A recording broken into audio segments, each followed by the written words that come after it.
1 Kings chapter 18 have one of the most well-known stories in the Old Testament about the Mount Carmel experience, the showdown that Elijah, the prophet, resided over.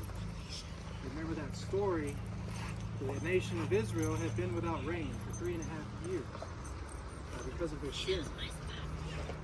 And Elijah finally went into hiding, so to speak. They couldn't find him. King Ahab, they were looking for him, but they weren't able to.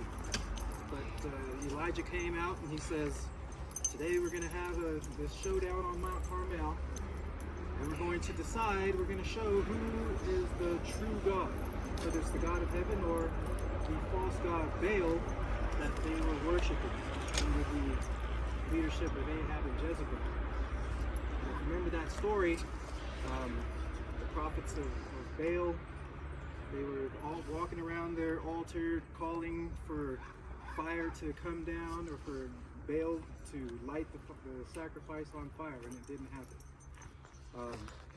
But Elijah, when it was his turn, so they had the altar there, and then Elijah had them not only put everything together and put the sacrifice on the altar, but he had them to douse it with 7 barrels of water. Andrew, you want to go ahead and pour the water on the altar? No, from these cups. The cups. All those cups. All 7.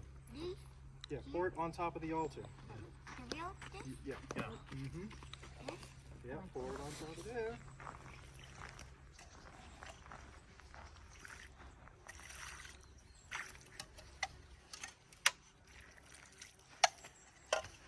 That's all. All right.